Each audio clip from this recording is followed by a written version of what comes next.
de demain. Demain de frères et de congénères offusqués d'amertume.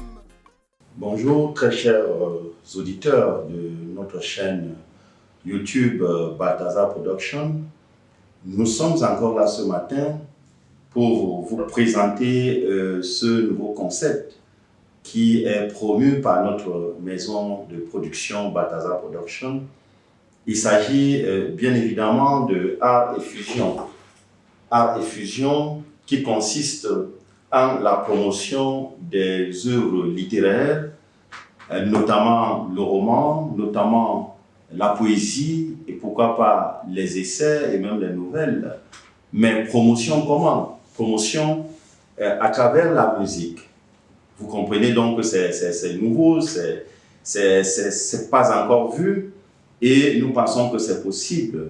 Et nous pensons d'ailleurs que c'est la solution idoine pour que désormais l'auteur, l'écrivain africain puisse se faire connaître. Je pense que nous connaissons tous la problématique. De moins en moins de personnes dans le monde lisent le livre. Je dirais même jusqu'à la presse. De moins en moins de personnes lisent. On peut prendre connaissance des titres, des unes des journaux. On peut lire les titres des livres. On peut lire un résumé, mais aller au fond de la lecture, si ce n'est pas dans le cadre de la recherche universitaire, ce n'est pas évident que les jeunes, que les populations globalement puissent lire les ouvrages. Et cela pose un grand problème. Cela pose un problème parce que finalement, ceux qui écrivent ne sont pas connus. Les ouvrages ne sont pas connus, les auteurs eux-mêmes ne sont pas connus.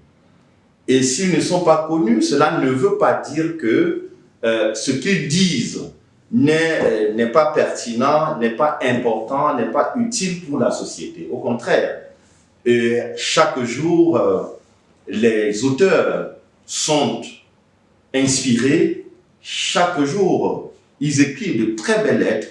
Et chaque jour, ils ont un message à passer au peuple, à passer au gouvernement, à passer aux États.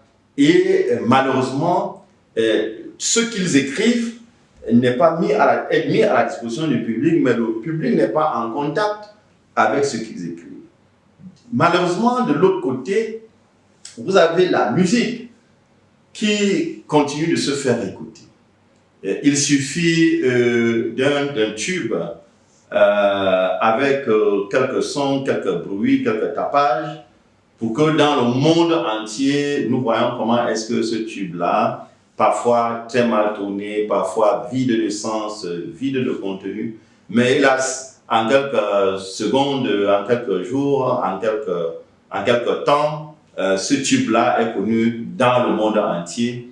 Et le nom de l'artiste est connu depuis les petits-enfants jusqu'aux plus vieux, avec des rythmes qui parfois captivent des personnes, parfois des hautes personnalités, alors que pour des vrais mélomanes, cela ne ressemble absolument à rien et cela ne véhicule aucun message qui soit pertinent.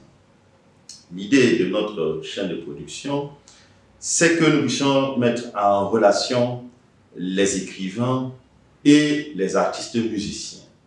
Comment est-ce que cela est possible? Cela est possible à partir du moment où nous avons des artistes musiciens qui sont en même temps des amoureux de la lecture, en même temps des amoureux du livre.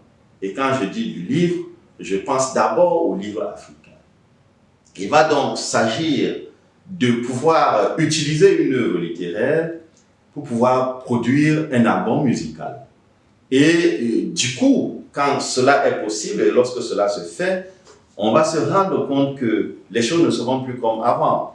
Nous aurons d'un côté de la musique et de la belle musique, mais en fond de cette belle musique, nous aurons aussi des belles paroles.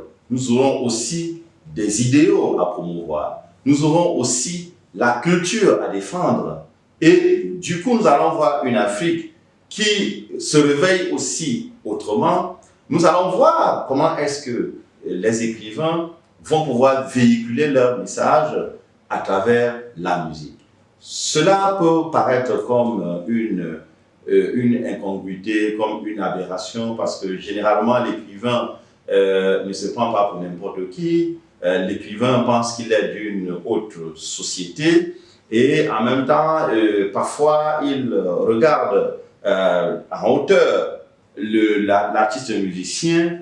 Parfois, il dénonce la musique, la relation, le lien entre les deux est inimaginable. Pourtant, nous pensons à notre niveau que c'est la seule voie, le seul moyen par lequel les uns et les autres peuvent fusionner leur vocation pour pouvoir se faire connaître, pour pouvoir défendre leurs idéaux et pour pouvoir aussi satisfaire le côté culturel, satisfaire les mélomanes qui aujourd'hui ont des difficultés à pouvoir déguster une musique et même des paroles de cette musique qui puissent leur permettre d'apaiser leur cœur, leur permettre de partager avec les autres leurs souvenirs, qui peuvent leur permettre de s'égayer, qui peuvent leur permettre de passer de bons moments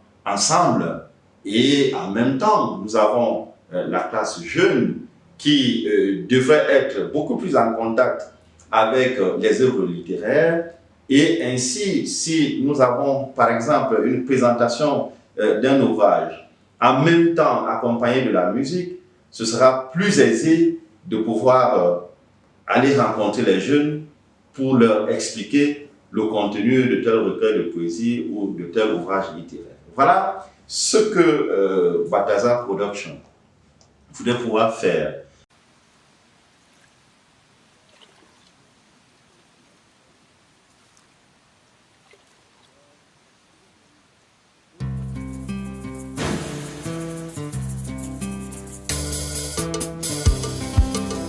Odemaya mkime yole osogombe lime.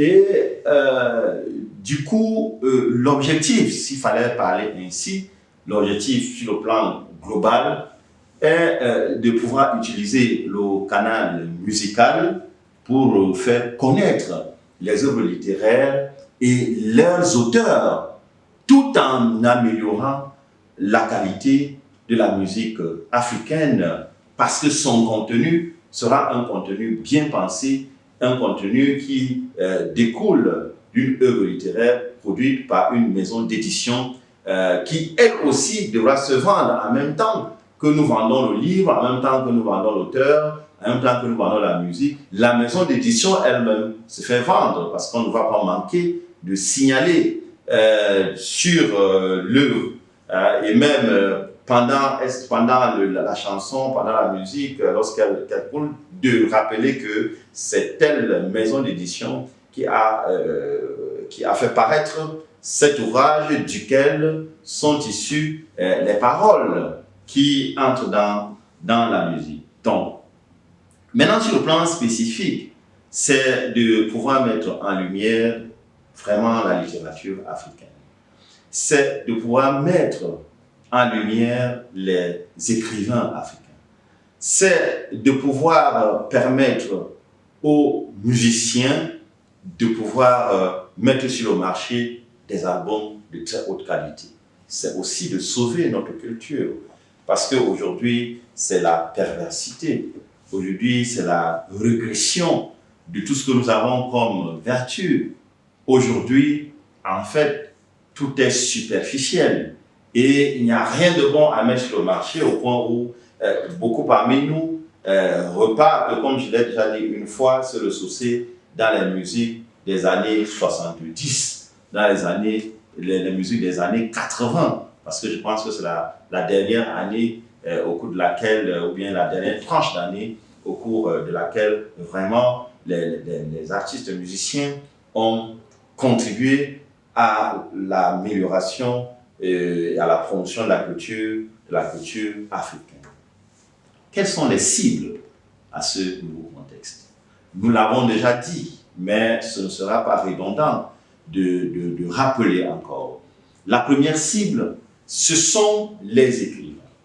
Ce sont les écrivains parce que à travers la musique, lorsqu'il sera passé le script de son écriture et lorsqu'il sera dit que ces paroles qui sont chantées aujourd'hui proviennent de telle œuvre littéraire et que cette œuvre littéraire-là a été publiée par tel auteur, je pense que l'écrivain verra auréoler son art et du coup, il se fera connaître à travers le monde de manière beaucoup plus aisée. Il s'agit aussi des musiciens, des auteurs-compositeurs, dans le cadre de la musique, qui vont maintenant puiser dans le patrimoine littéraire des idéaux, des poèmes, des textes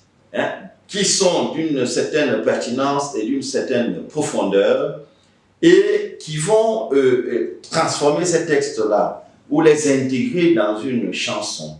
Mais une chanson qui devra connaître non seulement l'approbation de la maison d'édition, mais aussi l'approbation de la maison de production. Vous voyez qu'il y a à ce moment-là un certain nombre d'acteurs qui entrent en jeu et qui vont veiller à ce que ce qui est publié soit vraiment quelque chose d'une très haute qualité.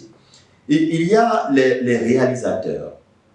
Nous avons aujourd'hui des vidéogrammes, nous avons d'ailleurs des films qui sont produits, mais ce n'est pas évident de pouvoir trouver une vidéo, un vidéogramme qui a pris tout le sérieux nécessaire pour pouvoir le monter.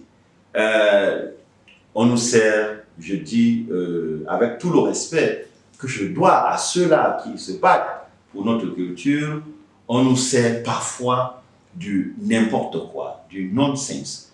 Et nous pensons qu'avec ce concept, on a plusieurs acteurs qui interviennent pour pouvoir attester de la qualité de la chose qui est servie.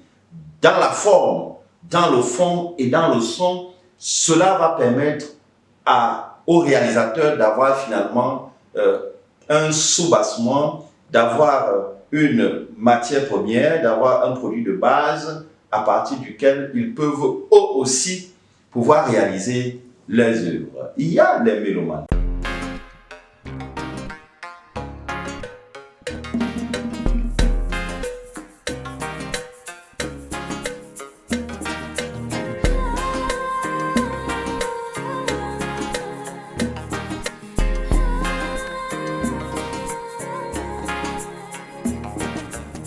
Je boude demain de frères et de congénères offusqués d'amertume. Les mélomanes, parce que nous sommes tous des mélomanes. Nous sommes tous des adeptes de la très belle musique, de très belles chansons. Et tout simplement, de moins en moins, vous avez des personnes qui, effectivement, ont envie d'écouter de la musique, ont envie de visionner de la musique, tout simplement parce que la qualité s'est de plus en plus dégradée et il reste, comme je le disais déjà, la musique des années 70, des années 80 pour pouvoir remplir l'espoir de ceux qui ont envie d'écouter la musique, de ceux qui ont même envie de danser. Parce que même les rythmes qui sont promus aujourd'hui ne sont pas tels que les personnes d'un certain âge puissent se reconnaître lorsqu'il y a un événement. Mais comment est-ce que ce concept va marcher? Voilà ce dont nous allons parler en ce moment. Alors nous avons, je peux dire, un processus en 5 étapes. La première étape, ça concerne cette fusion-là, cette réunion, ce regroupement, cette rencontre entre l'écrivain et l'artiste musicien. Et il faudrait d'abord que l'artiste musicien soit lui-même un bon lecteur, parce que c'est à travers la lecture des œuvres littéraires qu'il va bien entendu s'intéresser à un genre, s'intéresser à un texte, et c'est à partir de ce choix-là qu'il pourra se rapprocher de l'auteur du texte. En général, dans les grands mouvements des écrivains, nous avons à l'intérieur des artistes, nous avons à l'intérieur des musiciens. Donc pour eux, ça va encore plus facilement, parce que lorsque ils participent à une dédicace d'un ouvrage littéraire, lorsque ils prennent connaissance d'un texte littéraire, bien entendu, ça peut le motiver, ça peut susciter en lui un intérêt pour ce texte-là. Et à ce moment-là, l'artiste musicien va se rapprocher de l'auteur afin de lui faire connaître le projet, de pouvoir mettre en musique ses écrits. Je reviendrai au Sogomélimo, embrasser des terres gracieuses, caresser des 1001 fruits, verser ton joug hospitalier, me gaver des sucs savoureux, des cueillettes sans lance, sans crochet ni grelot. Kanganchugunde au Sogomélime. Wake bidi baba ba kambanyole. Belena menanchana degede. Kundembe niye. Anga ambala banda geganga mbasa. Agosona kundu ya numpe. Ale dedige suniyagi di hala. Beda boya menomibe.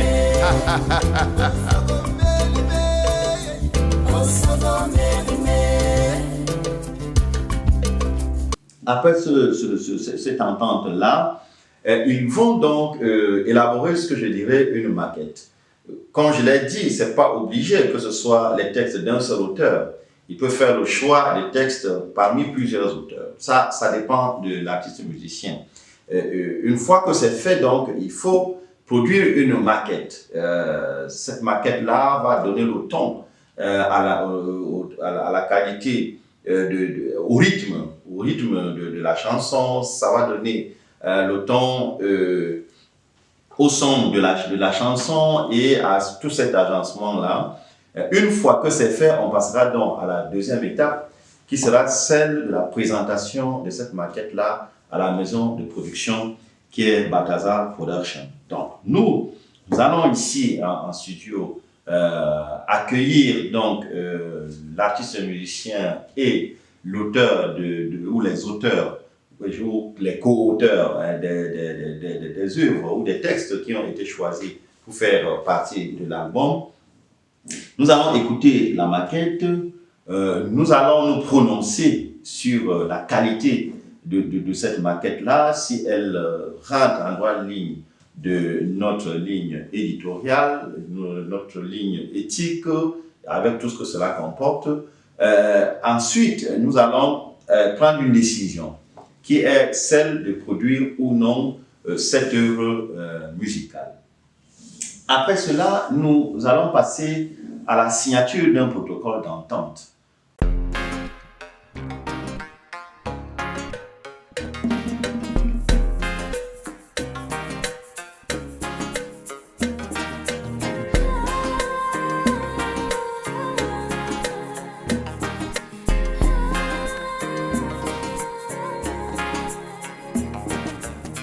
Je boude demain de frères et de congénères offusqués d'amertume.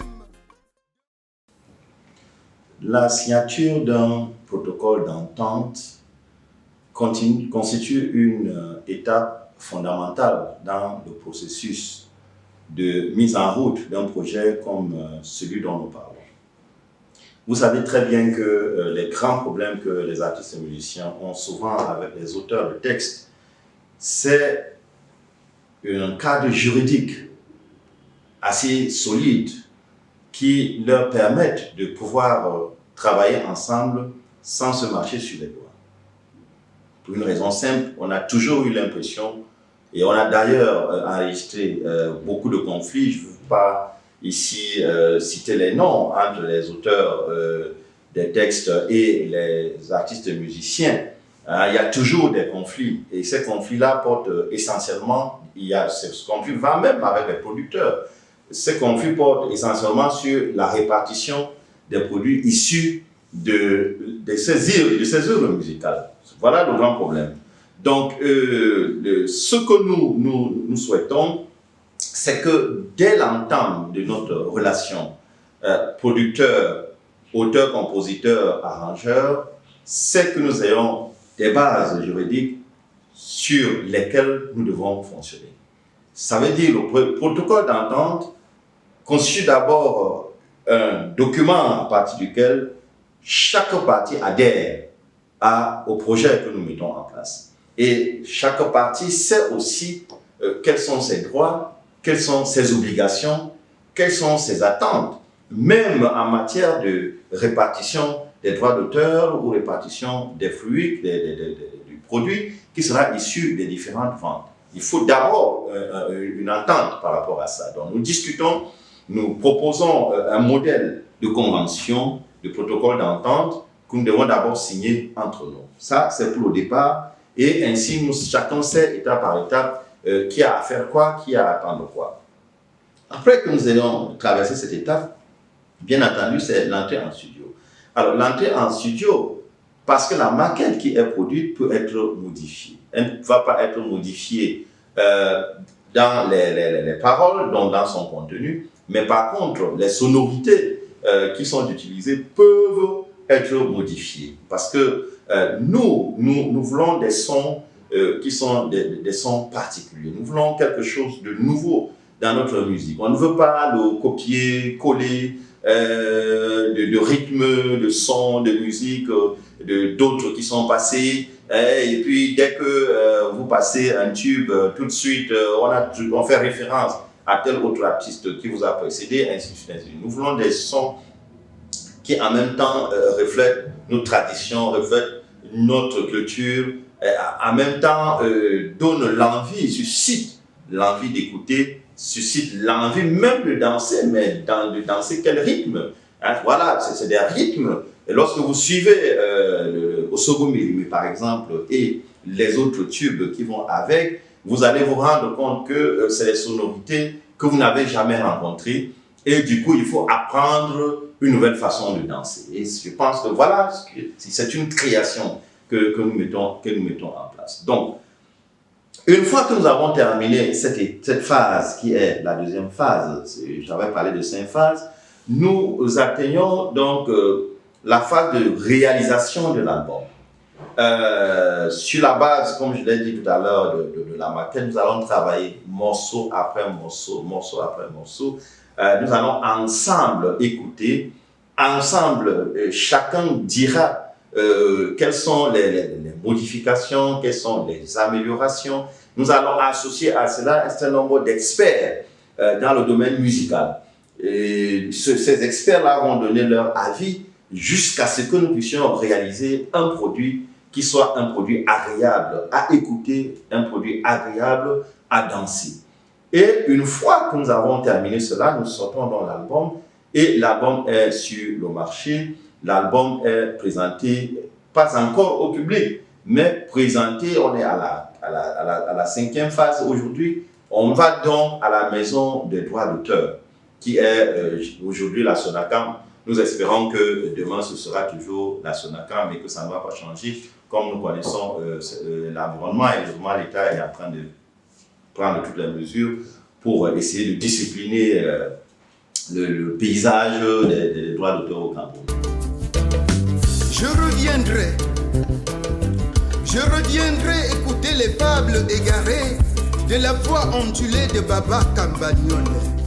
Au son des cliquetis, des grains de maïs secs écrasés sous les molaires jaunâtres des dociles auditeurs, assaisonnés par saccades d'un jet de nimbé.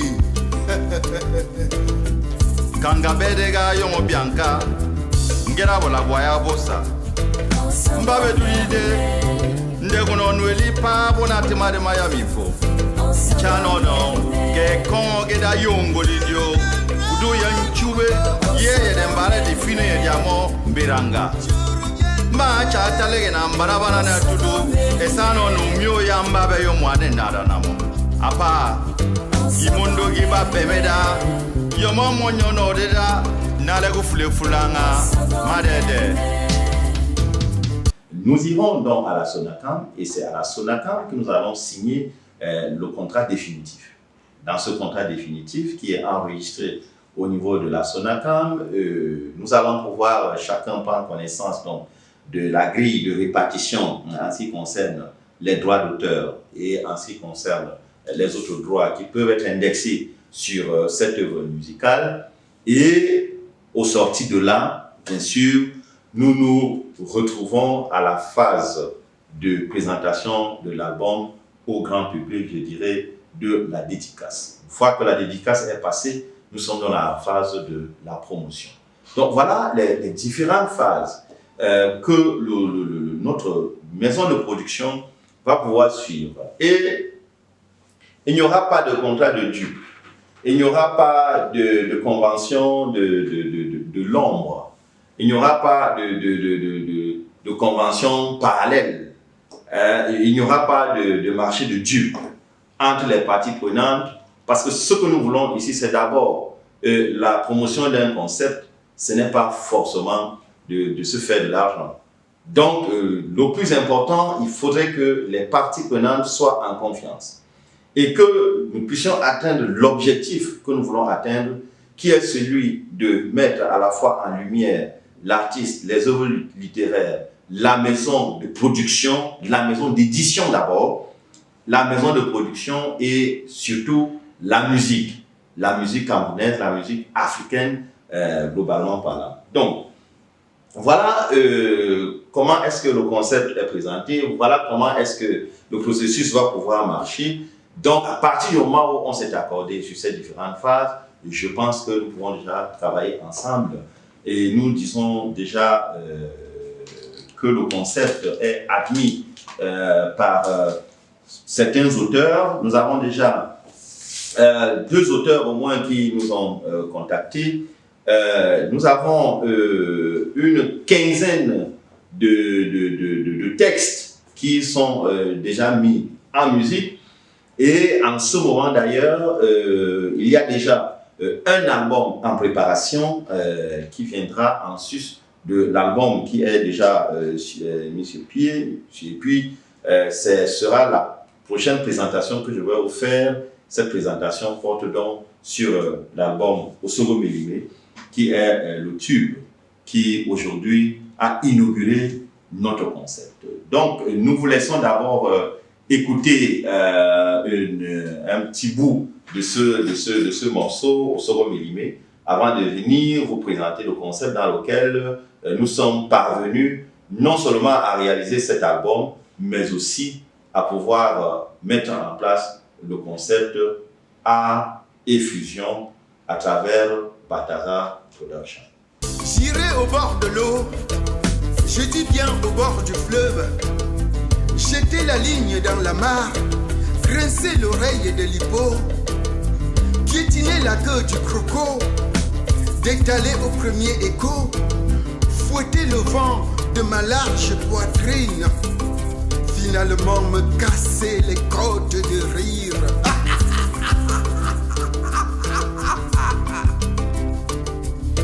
Je reviendrai, Osogo Melimé. Je reviendrai, Osogo Melimé. Je reviendrai, Osogo Melimé. Je reviendrai, Osogo Melimé.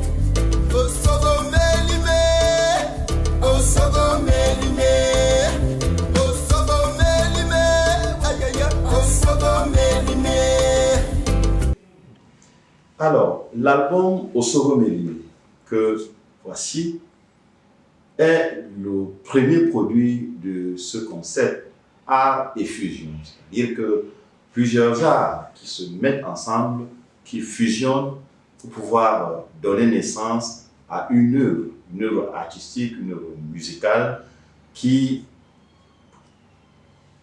ressemble à ce que nous avons déjà eu à produire, qui est Osogomeli. Alors, comment est-ce que cela s'est passé? C'est important de le savoir.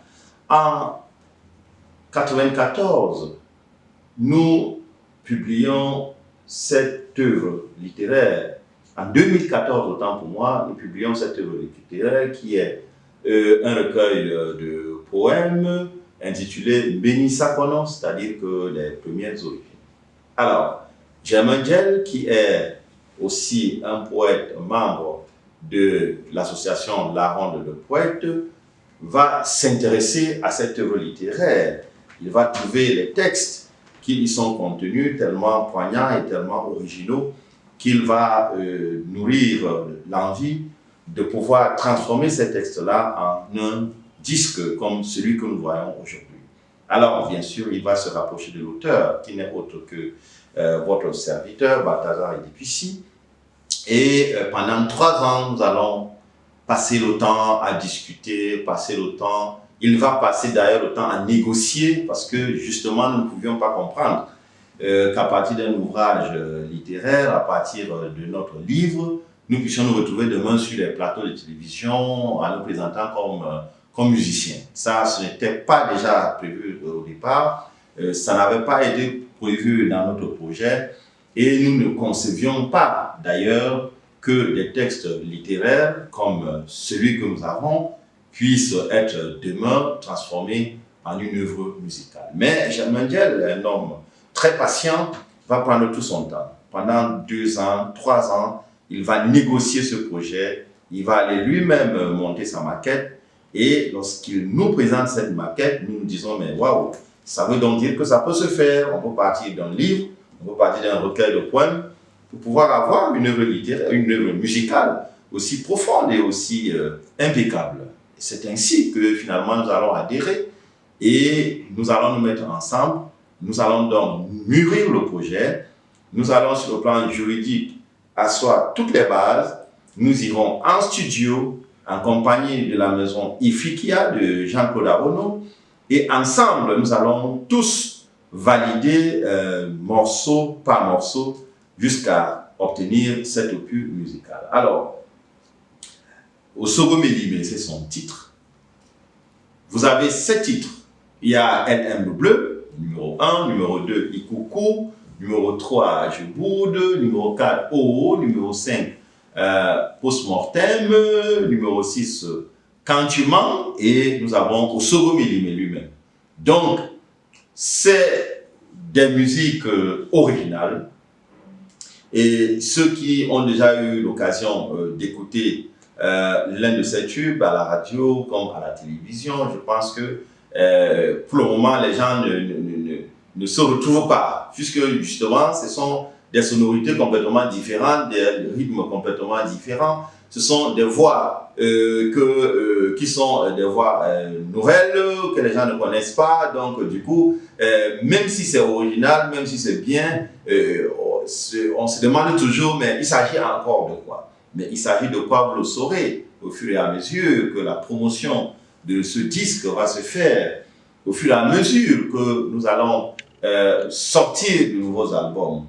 Nous sommes très heureux parce que cet album musical est très bien reçu du public. Partout où nous avons été invités, partout où nous sommes passés, tous ceux qui nous écoutent sont très très contents et ils sont curieux de savoir de quoi il s'agit.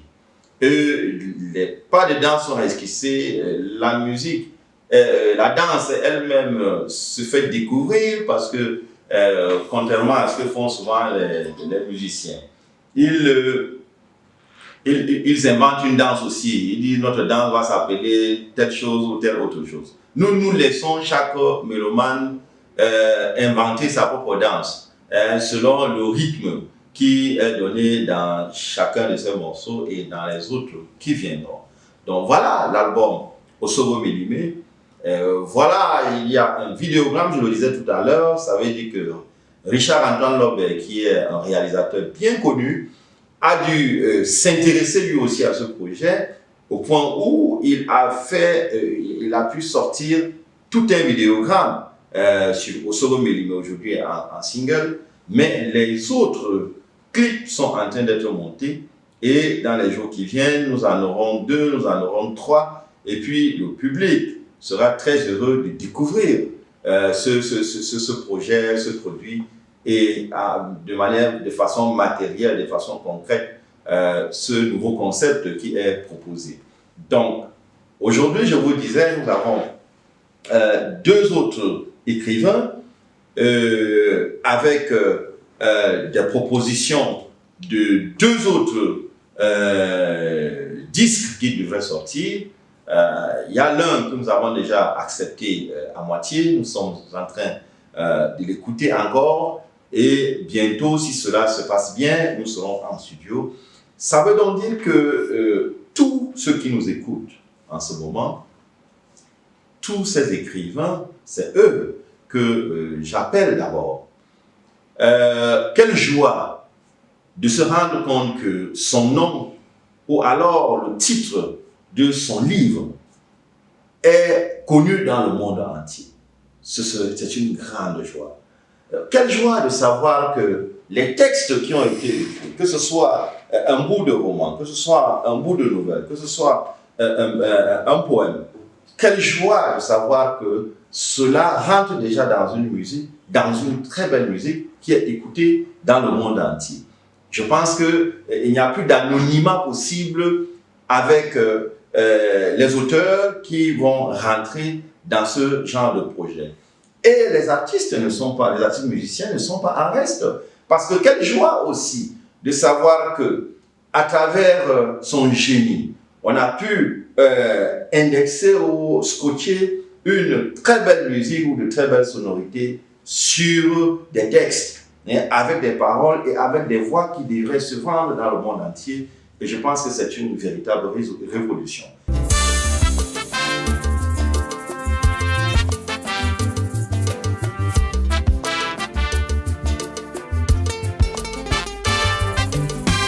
Balthazar est difficile, Béni Sakono, les premières origines.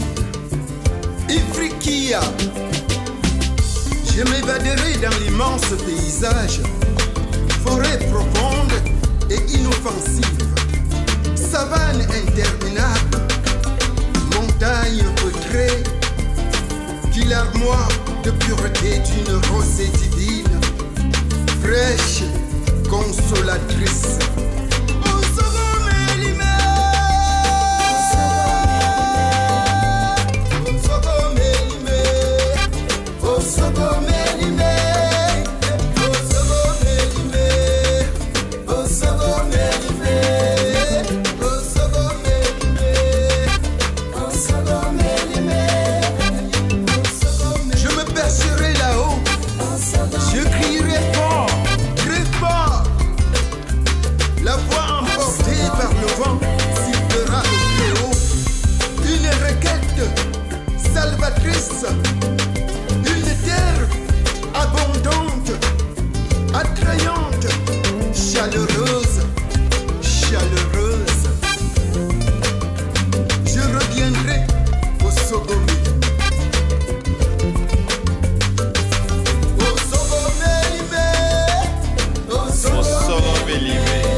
Je boude demain, demain de frères et de congénères offusqués d'amertume.